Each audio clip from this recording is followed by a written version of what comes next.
दोस्तों आपके लिए लाए हैं बहुत ही इंटरेस्टिंग कहानी। इस कहानी का नाम है एक अल्लाह वाला बुजुर्ग का किस्सा।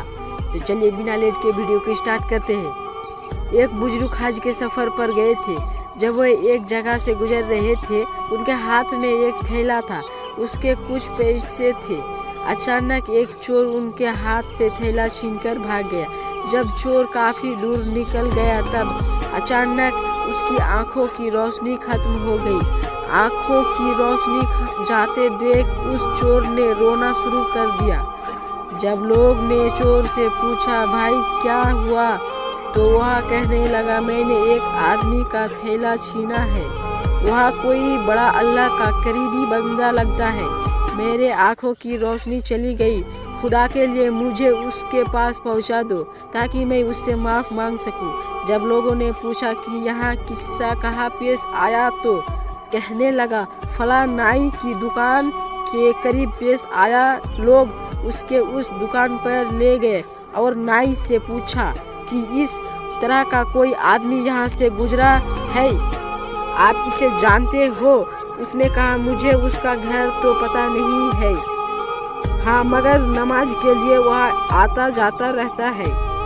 अगले नमाज के लिए फिर आएंगे। ये लोग इंतजार में बैठ गए। वह बुजुर्ग अपने वक्त पर तशरीफ लाए। लोग उस चोर को उनके पास ले गए तो उस चोर ने जाकर उनके हाथ पांव पकड़ लिया और मुझसे गलती हो गई, गुनाह हो गई, नादिम हूँ, शर्मिंदा हूँ, मेरा आंखों की रोशनी छीन गई, आप अपने पैसा वापस ले लीजिए, मुझे माफ़ कर दीजिए ताकि अल्लाह ताला मेरी आंख ठीक कर दे। वह बुजुर्ग कहने लगा कि मैंने तो तुझे पहले ही माफ़ कर दिया। यह सुनकर चोर बड़ा हैरान हुआ, कहने लगा, हजरत मैं तो आपका थैला छीनकर भाग गया और आप कहते हैं कि माफ़ी मांगने से पहले ही मैं माफ़ फरमा दिया। वह फरमाने लगा, हाँ मेरा दिल में कोई बात आई थी। फरमाने लगा, मैंने एक हदीस पढ़ी जिसमें नबी करीम सल्लल्लाहु अलैहि वसल्लम ने फरमाया कि क़यामत के दिन जब मेरे उम्मत का हिसाब पेश किया जाएगा तो मैं उस वक्त तक मीज़ान के करीब रहूँगा जब तक मेरा आखिरी उम्मती का फैसला नहीं हो जाता।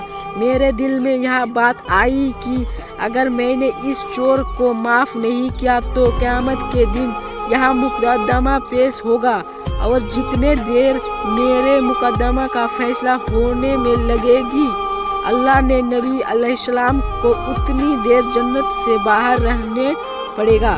इसीलिए मैंने माफ़ कर दिया कि ना तो मुकदमा पेश होगा, ना ही मेरे महबूब की जन्नत में जाने में देर लगेगी।